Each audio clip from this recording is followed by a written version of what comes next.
Hello, I'm Simon Callow, and welcome to Classical Destinations. We're in Munich, a city in love with art, fine art, architecture, drama, music, opera. This is the Opera House. Built in 1813, burned to the ground in 1923, rebuilt.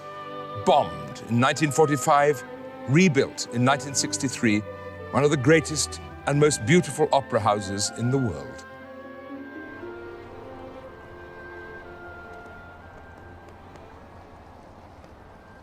It's Munich's premier classical music venue, home to Bavaria's State Opera Company and the Bavarian State Orchestra.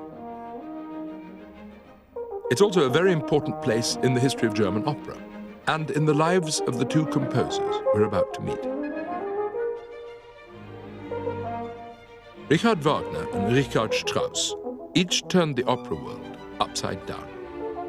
Wagner with his massive productions, so big they eventually required that a dedicated theatre be built. And Strauss with his realistic depictions of depravity, which, initially at least, caused uproar. Their lives overlapped by nearly 20 years.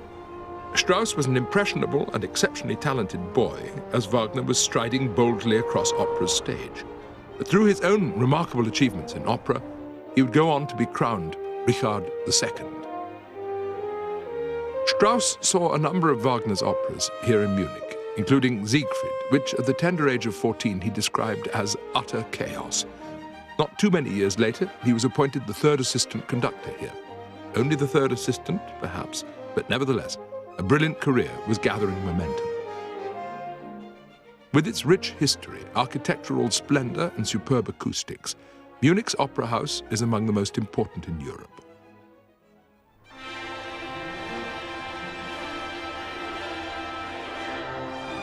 The city is a wonderful blend of the old and the new. The city was founded in the middle of the 13th century. It's been the capital of Bavaria since 1503, but today it's the glittering center of Germany's high-tech industries. Yet at its very heart is the historic Marienplatz, where everything is so beautifully preserved or restored, it's like walking through a living museum. It's also a hive of activity, and it's where the young Strauss came to listen to open-air concerts. Marienplatz is where Munich was born. It was originally a market where the hugely valuable medieval commodities of salt and corn were traded. There are still markets here, and the fabulous food on sale is a reminder that there's much more to Bavaria than just good beer. There's not much left of Munich's medieval fortifications, but the Karlstor, Karl's Gate, survives at the western end of the Marienplatz. One thing hasn't changed. You still get around on foot. No cars allowed.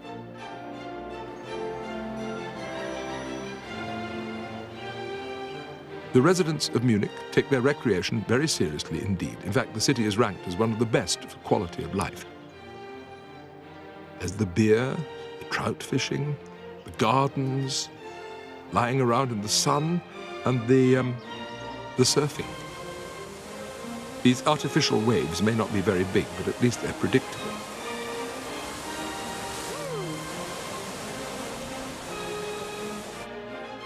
Even more surprising is that this is happening right in the middle of the city, in a huge public park called the Englischer Garten, the English Garden.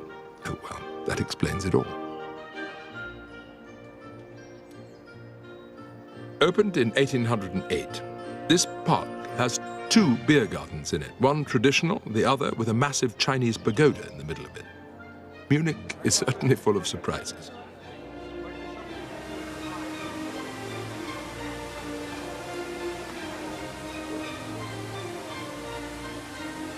Richard Strauss was the last of the great German Romantic composers. He was born here in Munich in 1864, and he died in 1949, 85 years old. He lived through 2 world wars. He saw the collapse of both the German and the Austrian empires, the rise and fall of Hitler, and the destruction by savage bombing of his own city, Munich. He started as a great firebrand of a composer, a radical, challenging, dissonant. He mellowed into something much more mellifluous. But his music stands absolutely at the center of the modern repertory. His orchestral music, the tone poems, his operatic masterpieces, his concertos, and his songs. It's absolutely fitting that he should be celebrated here in his own city by this memento of one of his greatest operas, Salome. Scenes from her life are illustrated in this fountain. And how very, very fitting that she, that Jewish princess, should be celebrated by klezmer musicians.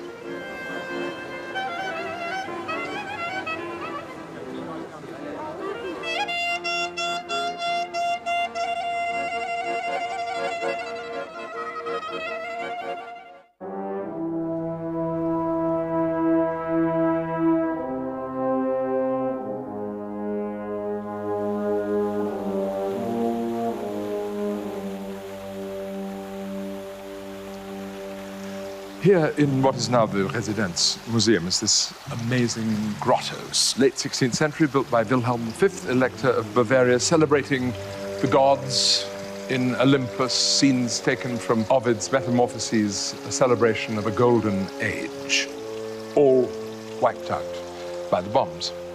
And here, in the courtyard of the grotto, was the very first concert heard after the war in Munich, among the rubble.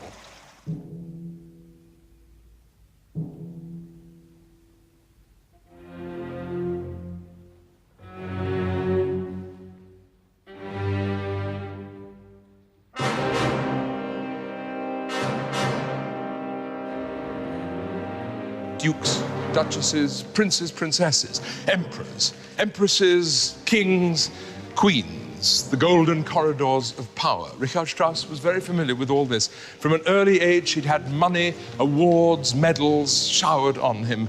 And now suddenly, it was all wiped out.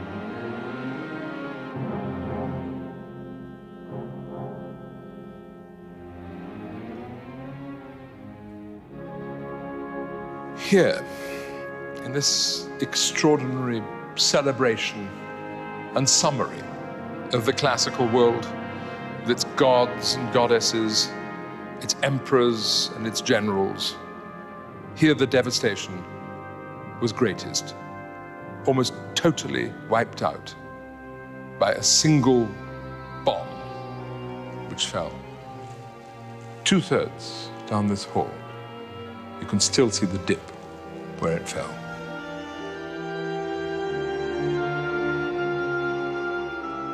This fairy tale palace complex was home to the Wittelsbachs, the rulers of Bavaria, for 500 years.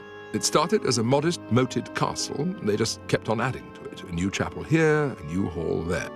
In the end, there were 130 rooms, 10 courtyards, 2 very impressive theatres, and a lovely formal garden.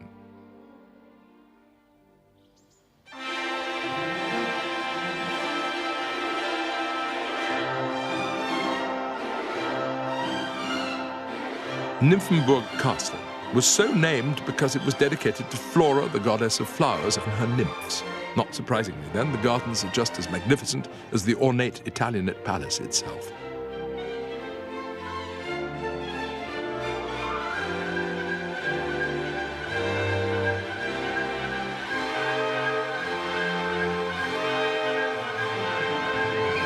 This magnificent 18th century ceiling was painted by the 76-year-old Herr Zimmermann at the behest of the Prince Elector of Bavaria, Maximilian Emanuel, and completed by his son, Karl Albrecht, who was no less than the pretender to the throne of the Holy Roman Empire. He was rather defeated in that ambition by Maria Theresia of Austria, but nevertheless, the ambition was grand. He was the last absolute monarch of Bavaria. This was his palace. In this room, concerts were held, and they still are today. But just down the corridor, in a little room was born the future Ludwig II of Bavaria, Wagner's great patron.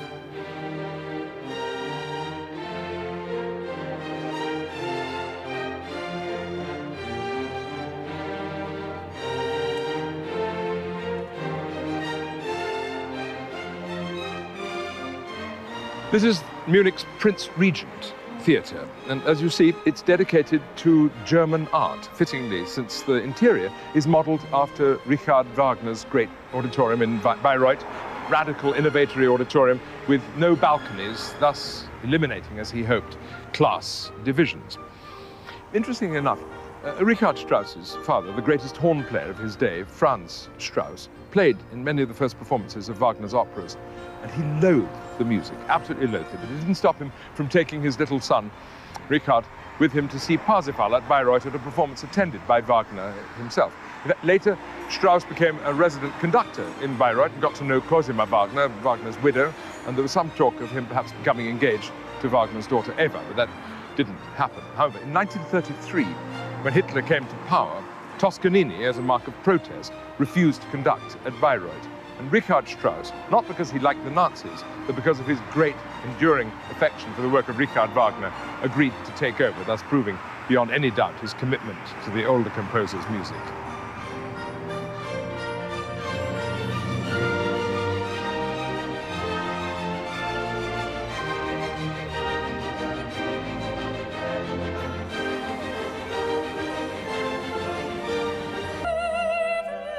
While Richard Strauss is best known for his operas, he wrote a huge amount of other music.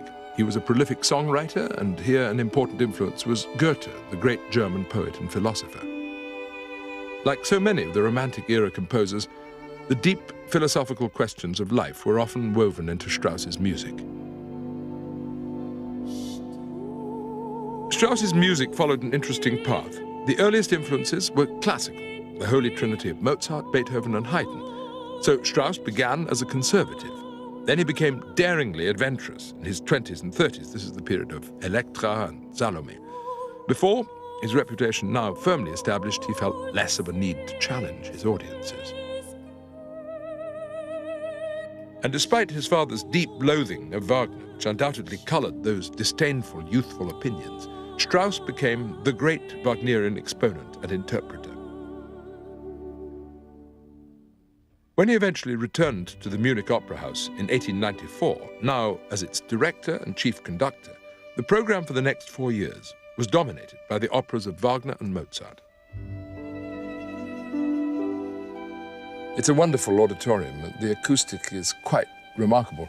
I sat just a few rows back last night when I came in out of the howling storms and the rain to see The Flying Dutchman, a score which, of course, is full of howling gales and rain, as the first conductor of it reported. He said when he opened the score at the overture, the rain and the howling gales just came right up at him.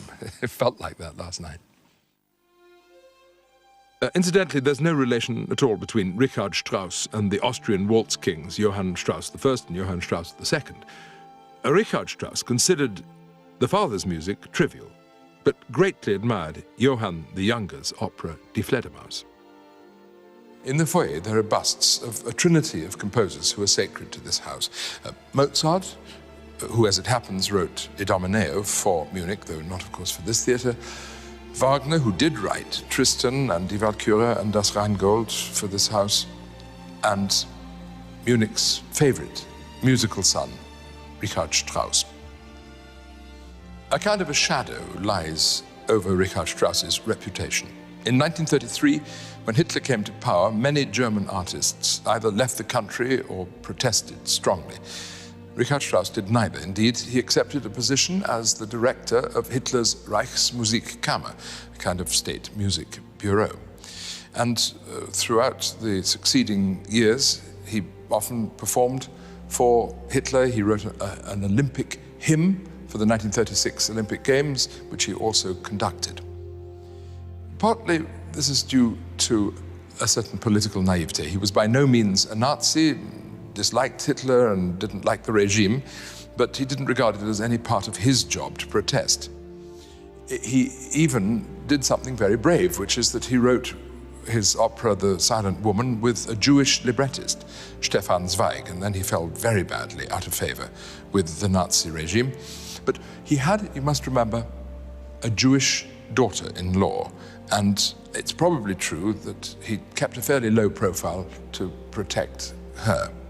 Indeed, in 1938, he wrote an opera, first performed here in Munich, called Friedenstag, which was a plea for peace, a fairly bold thing to do in 1938 in Hitler's Germany. He found his operatic feet, so to speak, in 1905 with Salome, which burst onto a shocked world. It was a huge, huge sensation, denounced from pulpits everywhere, but people flocked to it, enabling Strauss, as he wryly observed, to buy himself a very nice villa in Garmisch.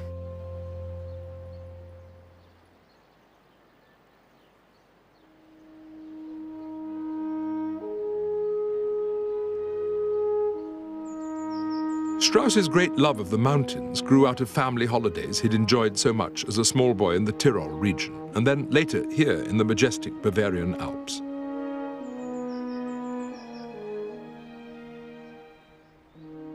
Garmisch is situated at the foot of the Zugspitze, Germany's highest mountain, though in fact one half of it is actually in Austria. In winter, this is a mecca for skiers. In summer, it celebrates music with festivals for military bands, traditional Bavarian folk songs, and of course, works of Richard Strauss. Wealthier than he'd ever been before, thanks to Salome, Strauss was able to afford an architecturally designed villa here, which was completed in 1908. It was initially only going to be a summer retreat, but he loved it here so much that it became the Strauss family home in Germany, and a welcome refuge during the troubled years of the Second World War. On the last day of April 1945, the whole family was here when the advancing American troops arrived. Strauss's son came to the door and was told that the villa would be requisitioned. He summoned his father. The old man came out falteringly and asked the soldiers, did they know who he was? He explained that he was Richard Strauss, the composer of Der Rosenkavalier, of Salome, of Elektra, of Also sprach Zarathustra. Fortunately, one of the officers recognized him, standing at the door, and thereafter a respectful sign reading "Off Limits" was fixed to the gate. Garmisch, too, has honored its most famous citizen with a truly wonderful museum and research center. In fact, it's not so much a museum as a celebration, for here you get a real sense of the man and his music. There are scores marked in his hand, set models, photographs, personal possessions, including a classic travel case, and a collection of every recording of his music ever made. And in the shop downstairs, you can add to your own collection. Richard Strauss died peacefully in his sleep at the villa in Garmisch on the 8th of September, 1949. He was 85. Just a few short months before, he'd still been making recordings and had even conducted part of his opera Der Rosenkavalier at Munich's Prinzregent Theater. It was a truly remarkable life. Controversial at times, some of that controversy just won't go away, but Richard Strauss's musical achievement can never be questioned. We can't leave Bavaria without heading a little further west into the Alps from Garmisch to see something truly breathtaking. Perennially hard up, Richard Wagner found an enthusiastic and extravagantly wealthy sponsor in the young King Ludwig II. Remember that they had first met in Munich's lavish residence in 1864. Ludwig, just 18, had been king for 3 months, and he fell for Wagner completely. In 1869, Ludwig started building this as his summer retreat. The fantastical Schloss Neuschwanstein has been the inspiration for every fairy tale castle since. It took 17 years to complete. Ludwig loved Wagner and his music so much that he financed much of Wagner's dream opera house at Bayreuth and frequently paid the composer's rent. Pronounced insane in 1886 and deposed, Ludwig drowned mysteriously in a lake just south of Munich along with his psychiatrist. And here's a final twist in the tale. This very same psychiatrist had once treated Richard Strauss's mother. Ludwig was another colourful chapter in Wagner's life, and Richard Wagner was certainly a very colourful chapter in the history of music.